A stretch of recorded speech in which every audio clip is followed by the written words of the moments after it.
Bienvenue à nouveau dans l'émission. Aujourd'hui, nous recevons George Beebe, ancien directeur de l'analyse sur la Russie à la CIA et actuel directeur de la grande stratégie à l'Institut Quincy. Merci d'être revenu. Beaucoup de choses se sont passées depuis notre dernière conversation.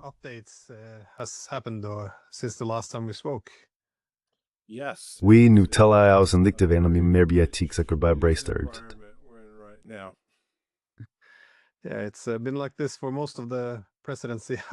Cela a été ainsi pendant la majeure partie de la présidence de Trump, 10 mois de montagne russe. Mais comment comprendre les développements les plus récents? D'un côté, on pourrait être optimiste en pensant que la voie diplomatique a été relancée. De l'autre, il semble que cela ne plaise à personne. À Washington, cela rencontre de la résistance. En Ukraine, en Europe, et même les Russes ne semblent pas particulièrement enthousiastes quant aux conditions. Comment évaluez-vous cet accord?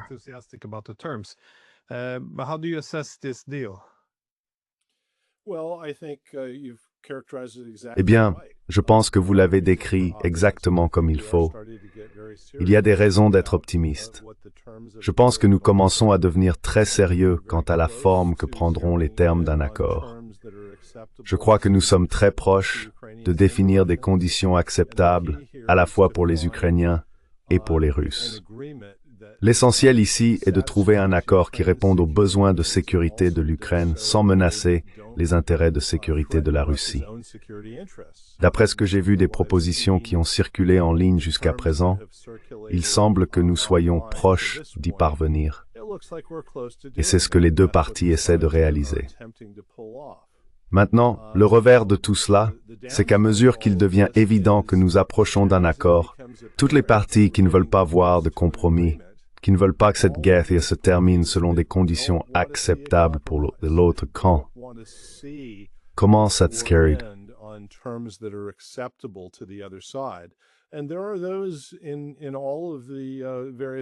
Et il y a parmi tous les acteurs en présence des personnes qui ne veulent pas voir de compromis. En Russie, certains refusent toute entente avec l'Occident ou avec l'Ukraine. À Washington, beaucoup ne veulent pas d'un compromis acceptable pour les Russes. Et cela vaut aussi pour l'Europe. Ainsi, dès qu'ils nous voient nous rapprocher d'un accord, leur défense se renforce et ils commencent à introduire des éléments, à faire circuler des rumeurs et à présenter tout cela comme vain ou comme une forme de capitulation. Une répétition de la célèbre politique d'apaisement de Neville Chamberlain à Munich. Ce sont là autant de tentatives visant à torpiller l'accord. C'est une situation fréquente lorsqu'un règlement de paix pour un conflit de longue date commence à devenir sérieux.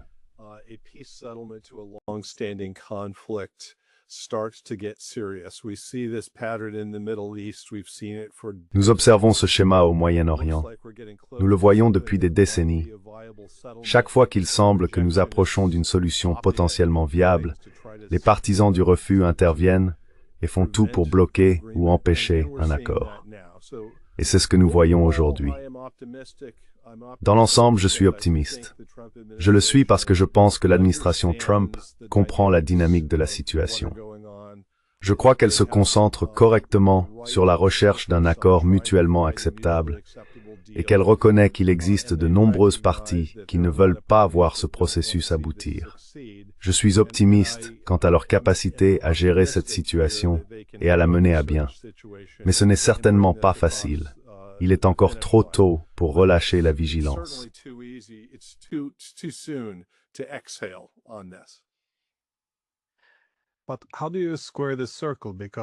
Mais comment résoudre ce dilemme?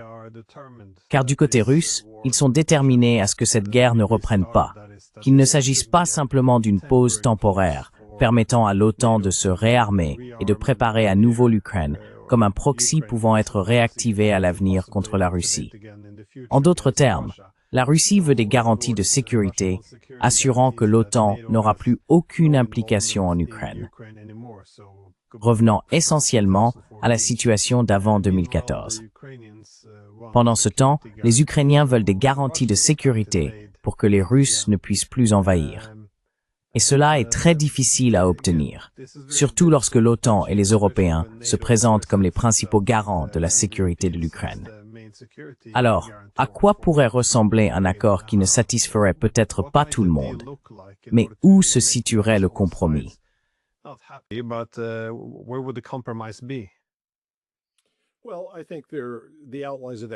Eh bien, je pense que les grandes lignes de ce compromis sont déjà évidentes. D'un côté, l'OTAN et l'Ukraine s'accordent toutes deux sur le fait que l'Ukraine ne fera pas partie de l'Alliance Atlantique, et nous convenons également que l'OTAN ne déploiera pas de forces de combat sur le territoire ukrainien. Ces éléments doivent faire partie d'un accord, sinon, les Russes ne l'accepteront pas. Je pense que c'est très clair. Les Russes, de leur côté, ont indiqué une certaine volonté, le président Poutine lui-même l'a publiquement affirmé, que l'Ukraine puisse rejoindre l'Union européenne. Et je pense que c'est un compromis important qui, en soi, offre à l'Ukraine une certaine garantie qu'elle pourra être reconstruite, qu'elle pourra s'ancrer politiquement et économiquement à l'Ouest, même si elle ne fait pas partie militairement de l'alliance de l'OTAN.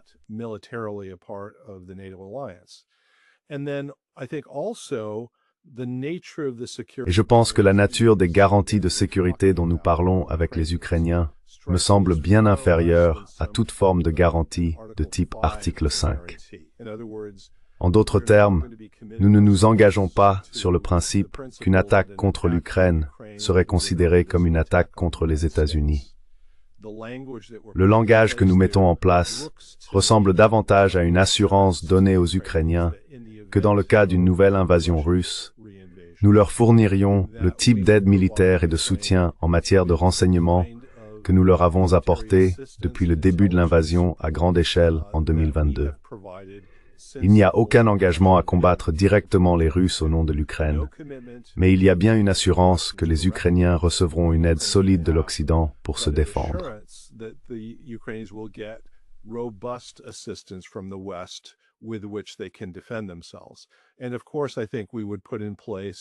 Et bien sûr, je pense que nous mettrions en place des sanctions économiques assez strictes contre les Russes dans ce cas. En d'autres termes, nous créons une situation dans laquelle les Ukrainiens peuvent être assurés qu'ils ne seront pas laissés seuls, que nous ne les oublierons pas, que si la Russie envahit de nouveau, nous les soutiendrons sans franchir la ligne qui consisterait à nous engager directement dans une guerre avec la Russie.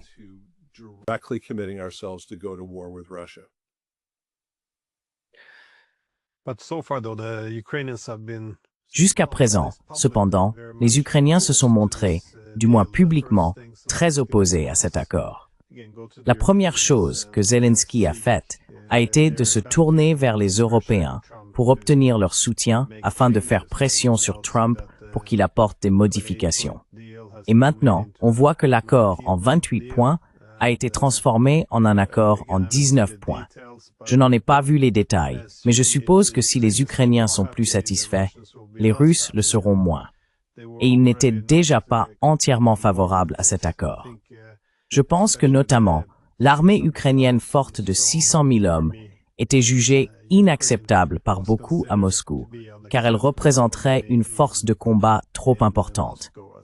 Il faudrait mobiliser trop de ressources russes pour la dissuader. Et en effet, ils verraient surtout cela comme une sorte d'incitation pour l'OTAN à disposer d'une armée de 600 000 soldats, puisque cela épuiserait essentiellement les ressources russes au fil du temps.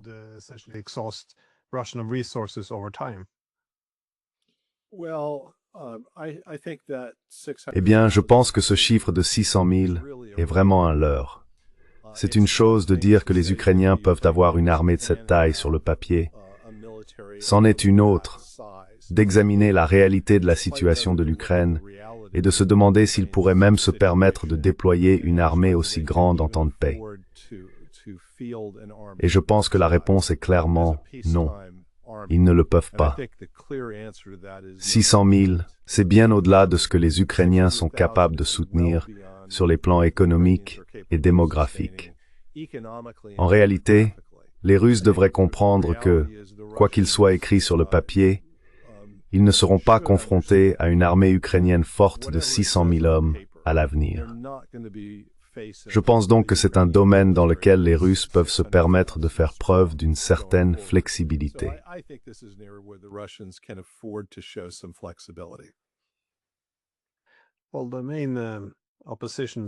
Eh bien, l'opposition principale semble venir. Enfin, la plus forte opposition semble venir d'Europe.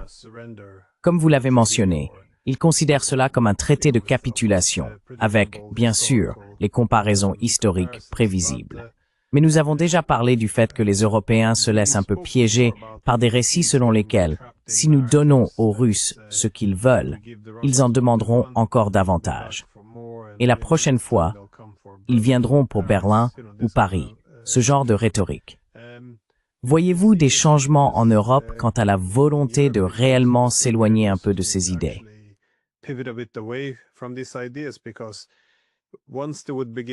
Parce qu'une fois qu'ils commencent à reconnaître certaines des causes profondes de la guerre, il pourrait alors y avoir davantage de volonté politique. Mais jusqu'à présent, nous n'avons vraiment rien vu de tel. En fait, chaque fois que les Russes évoquent les causes profondes, les médias occidentaux ou européens mettent généralement l'expression entre guillemets, comme si c'était d'une certaine manière trompeur. Comme s'il n'existait pas de cause profonde, autre que l'impérialisme russe. Voyez-vous donc des changements dans les récits, ou quelqu'un en coulisses, prêt à commencer à s'éloigner de ces récits de 2022?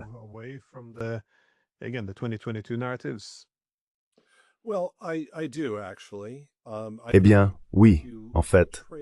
Je pense que si l'on retrace les positions de l'Europe sur un règlement de paix au fil du temps, en commençant à la fin de l'année dernière, lorsque la position européenne était « Nous ne parlerons pas aux Russes, personne n'a le droit de parler aux Russes, les Russes doivent simplement perdre cette guerre, rentrer chez eux et s'excuser pour ce qu'ils ont fait ».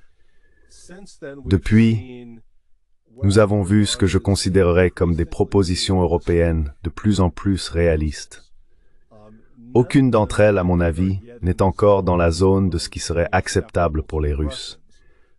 Mais avec le temps, les documents que nous avons vus émanant de l'Europe me semblent de plus en plus proches de ce que je considérerais comme un véritable compromis.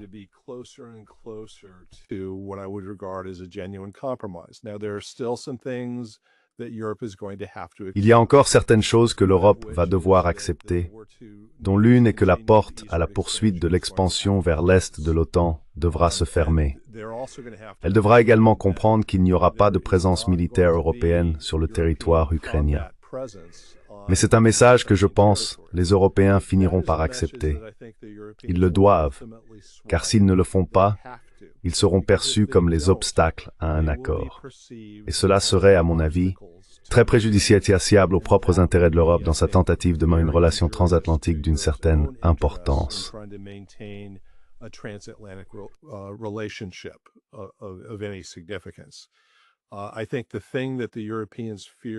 Je pense que ce que les Européens craignent plus que l'agression russe, c'est une fracture dans l'alliance transatlantique.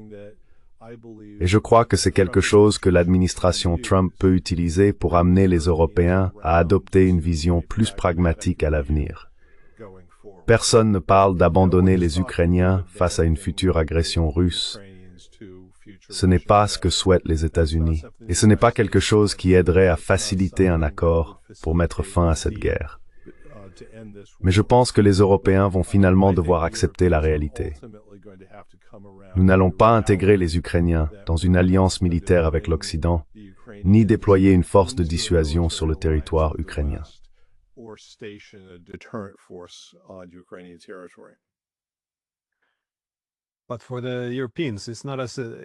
Mais pour les Européens, je ne pense pas que le bien-être ou la sécurité de l'Ukraine soit la seule chose à l'ordre du jour. Une garantie de sécurité américaine à l'Ukraine est également perçue, je crois, par de nombreux dirigeants, comme une garantie de sécurité pour l'Europe. Cela ancrerait l'Amérique en Europe pour quelques années supplémentaires, car la préoccupation plus large est que les États-Unis cherchent à utiliser leurs ressources plus limitées et à les diriger vers des régions du monde jugées plus prioritaires que l'Europe. Donc, encore une fois, à se détourner de l'Europe. Mais d'un autre côté, les Russes considèrent que les causes profondes résident précisément dans cette architecture de sécurité. Une architecture qui met la Russie à l'écart, la laisse sans siège à la table européenne et a, en substance, ignoré ses préoccupations sécuritaires depuis plus de 30 ans. Alors, comment avancer vers une résolution non seulement du différend entre l'Ukraine et la Russie, mais aussi des causes profondes plus larges entre l'OTAN et la Russie?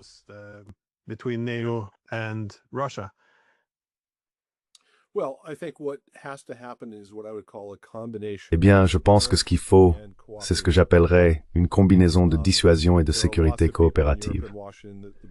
Beaucoup de gens en Europe et à Washington estiment que la solution pour assurer la stabilité en Europe réside dans davantage de dissuasion, plus de puissance militaire, plus de présence de combat.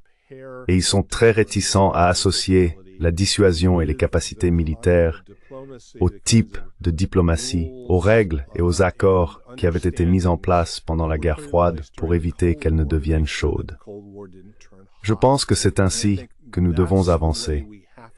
Pour répondre aux préoccupations de l'Europe, selon lesquelles nous ne disposons pas d'une dissuasion suffisante, mais aussi pour ramener les Russes dans un dialogue sur la sécurité européenne. Une revitalisation des institutions priennes auxquelles la Russie participe et qui ne sont pas très sur l'OTAN.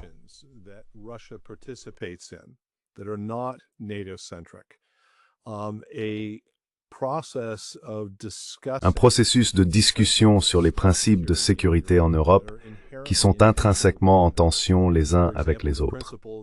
Par exemple, le principe selon lequel les États peuvent choisir leurs propres alliances militaires est en tension avec le principe de l'indivisibilité de la sécurité. Un principe mentionné dans le décalogue d'Helsinki, d'origine et mis en avant dans la Charte de Paris pour une nouvelle Europe de 1990. C'est un principe que nous n'avons pas été disposés à discuter avec la Russie. L'idée qu'un État ou un groupe d'États ne devrait pas prendre de mesures de sécurité qui menacent la sécurité d'un autre État ou groupe d'États. Ainsi, on ne peut pas concilier ces principes.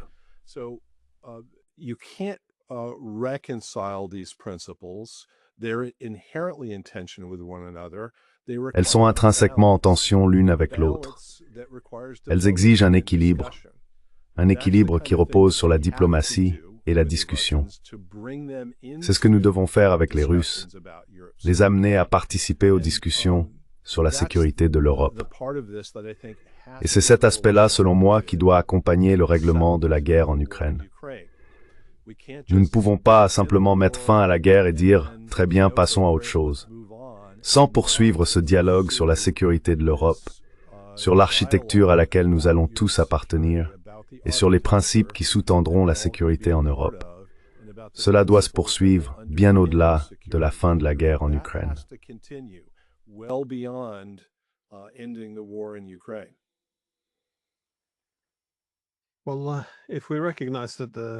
Eh bien, si nous reconnaissons que l'architecture de sécurité européenne brisée est à l'origine de la guerre, comme vous l'avez dit, en remontant même jusqu'à la Charte de Paris pour une nouvelle Europe, il existait deux principes de sécurité concurrents.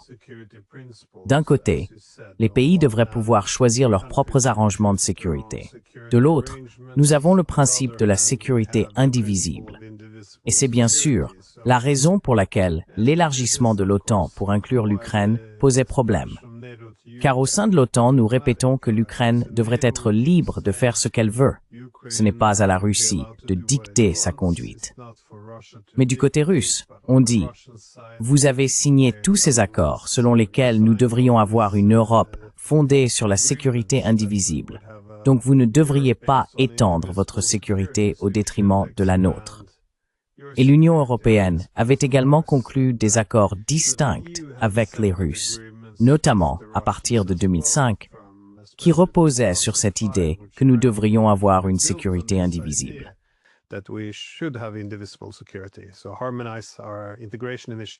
Alors, harmonisons nos initiatives d'intégration en direction du voisinage commun. Mais après une grande guerre, il ne reste guère d'appétit pour prendre en considération les préoccupations de sécurité de l'adversaire. Si l'on écoute la rhétorique en Europe aujourd'hui, on ne parle jamais vraiment de ce qui pourrait inquiéter la Russie. On dit seulement que l'Ukraine est la victime, qu'elle a besoin de tout le soutien militaire possible. La seule raison pour laquelle nous avons eu cette guerre, disent-ils, c'est parce que les Russes voulaient un empire. Voilà la rhétorique. Alors, comment aller au-delà de cela, en termes de reconnaissance de la cause profonde de la guerre? Car encore une fois, je ne vois aucune volonté en Europe, du moins. Mais dans quelle mesure cela importe-t-il vraiment? Les États-Unis et la Russie ont-ils besoin du consentement des Européens ou peuvent-ils avancer sans eux?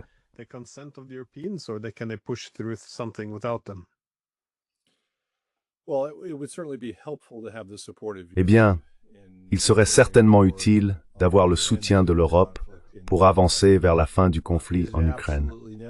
Est-ce absolument nécessaire? Non, je ne le pense pas. Et c'est l'une des réalités que les Européens vont devoir prendre en considération.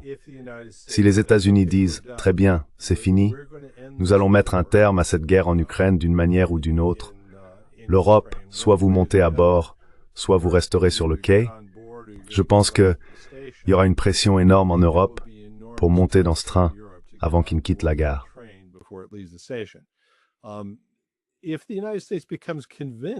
Si les États-Unis en viennent à être convaincus que l'Europe constitue l'obstacle à un règlement de compromis de la guerre, alors je pense qu'on commencerait à envisager des situations où une administration Trump pourrait se retirer et dire à l'Europe « Très bien, vous voulez mener cette guerre à tout prix, allez-y, mais vous ne le ferez pas avec notre soutien. » Et ce serait, à mon avis, une issue très sombre pour toutes les parties concernées. Car l'Europe ne peut pas soutenir cette guerre. Elle ne peut pas fournir à l'Ukraine le type de soutien, en particulier le soutien en matière de renseignement et de défense aérienne, qui sera si vital pour les perspectives de l'Ukraine sur le champ de bataille.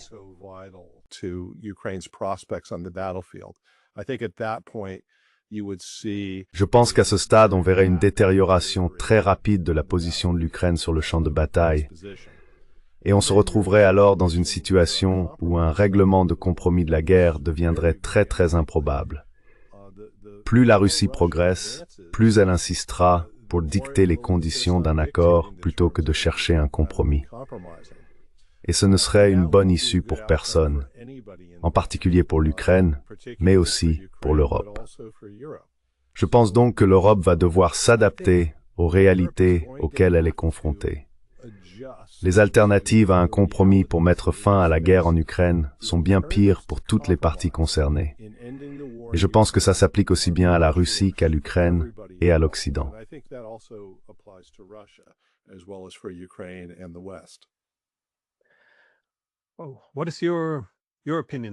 Mais quelle est votre opinion au juste?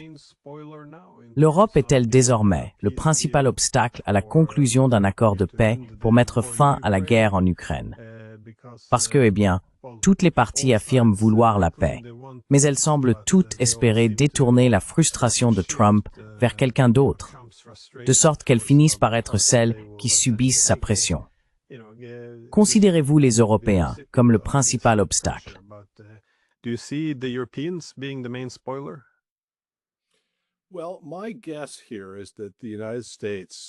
Eh bien, je pense que les États-Unis ont mené des discussions approfondies avec la Russie sur les conditions actuellement débattues pour mettre fin à cette guerre.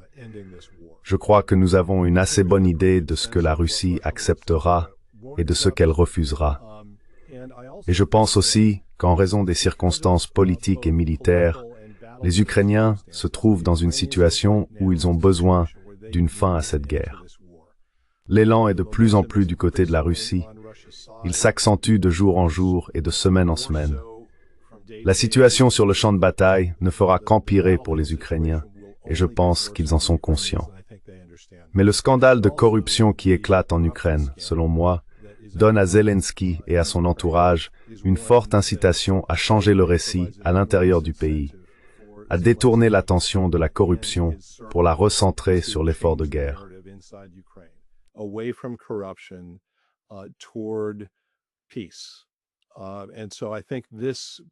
Je pense donc que cela offre une fenêtre d'opportunité pour amener les Ukrainiens et les Russes vers un compromis.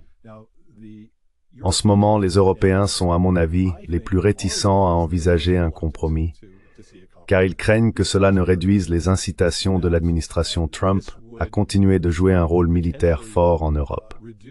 Je pense qu'ils s'inquiètent de voir Trump se détourner profondément de l'Europe et les laisser face à la Russie d'une manière qu'ils trouvent très inconfortable. Donc oui, en résumé, je pense que les Européens sont actuellement ceux qui se préoccupent le plus d'un compromis par rapport aux Russes et aux Ukrainiens. Et c'est un point sur lequel nous allons devoir travailler.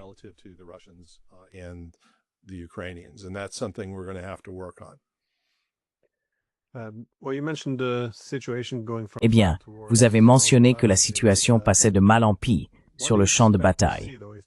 Que pensez-vous qu'il se passera si cet accord de paix n'aboutit pas et que la guerre se décide finalement sur le champ de bataille? Prévoyez-vous un effondrement des défenses ukrainiennes ou comment évaluez-vous la situation militaire dans son ensemble?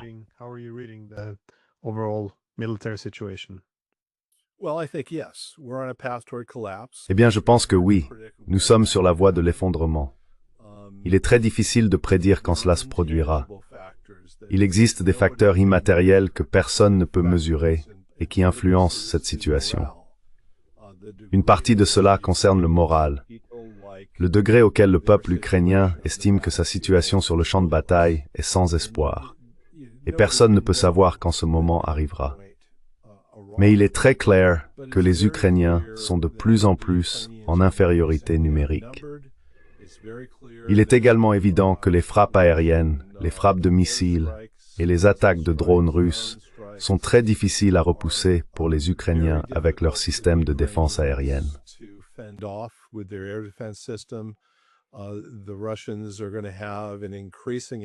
Les Russes vont avoir un avantage croissant dans ces attaques aériennes au fil du temps. Cela aura inévitablement un effet sur le moral, un effet inévitable sur la logistique et un effet inévitable sur la production d'énergie en Ukraine.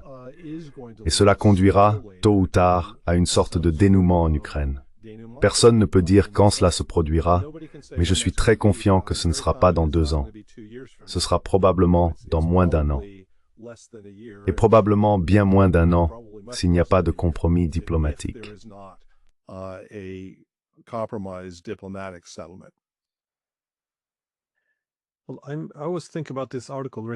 Eh bien, je pense toujours à cet article écrit par l'ancien chef de l'armée allemande, le général Kujat, en janvier 2023.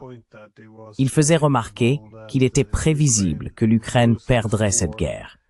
Et il avertissait aussi que, lorsque cela arriverait, les États-Unis commenceraient très probablement à se retirer et à laisser le fardeau aux Européens. Ensuite, pour reprendre plus ou moins ces mots, les Allemands se retrouveraient seuls face à une Russie très en colère. Maintenant, si l'on avance jusqu'à aujourd'hui, nous n'avons pas seulement aidé l'Ukraine à se défendre.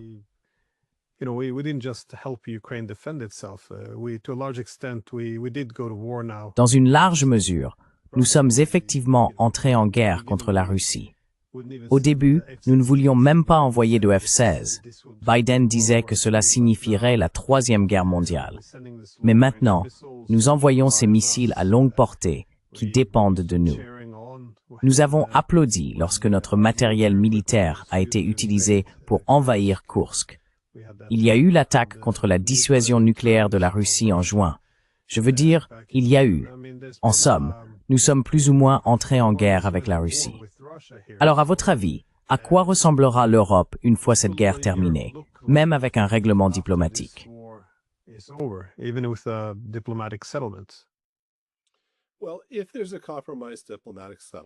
Eh bien, s'il y a un compromis diplomatique dans lequel les Russes font de réelles concessions, tout comme les Ukrainiens, alors je pense que nous aurons une chance d'amorcer un dialogue plus large sur la sécurité européenne. Un mélange de dissuasion prudente et de mesures de sécurité coopératives, ainsi que des règles du jeu permettant de gérer ce qui sera probablement une relation très tendue et empreinte de méfiance entre la Russie et l'Occident pendant de nombreuses années. Je pense que c'est inévitable, quelle que soit l'évolution de cette guerre. Mais s'il n'y a pas de règlement diplomatique, les Russes, à mon avis, continueront d'avancer et de prendre autant de territoires qu'ils jugeront prudents pour eux.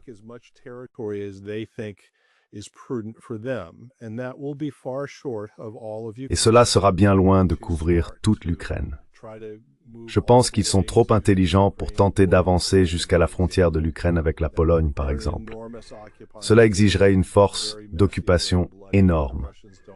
Ce serait très désordonné, très sanglant, et les Russes ne veulent pas de cela. Mais je pense qu'ils pourraient s'emparer d'assez de territoires pour laisser un État ukrainien résiduel, très dysfonctionnel, très difficile à reconstruire. Et s'ils veillent à ce que cet État ne soit pas reconstruit, ils auraient alors la capacité militaire de dissuader les investissements à grande échelle dans les projets de reconstruction en Ukraine et par conséquent de rendre très improbable le retour en nombre significatif des réfugiés ukrainiens.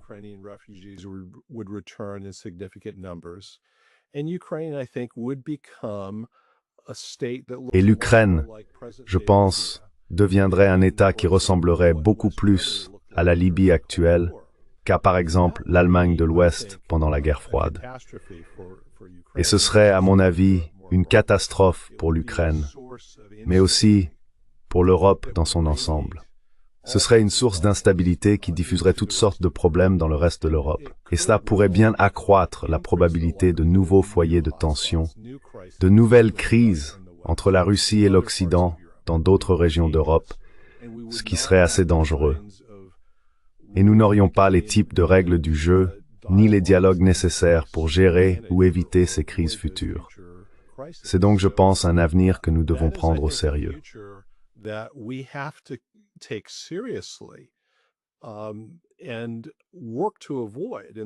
Et la manière de l'éviter consiste à parvenir à un compromis pour mettre fin à la guerre en Ukraine.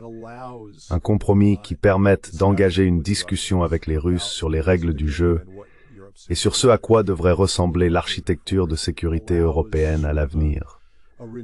Cela permettrait de relancer le traité FCE adapté aujourd'hui caduc, d'aborder la question des armes nucléaires tactiques et d'avancer sur le renouvellement et le remplacement du traité New START, réintroduisant ainsi la stabilité nucléaire stratégique dans l'équation. Je pense que les Européens doivent réfléchir sérieusement aux alternatives à un règlement de compromis, car il ne s'agira pas d'un conflit gelé et stable où les deux camps resteraient dans une impasse pendant des années. Ce scénario, à mon avis, est très peu pour.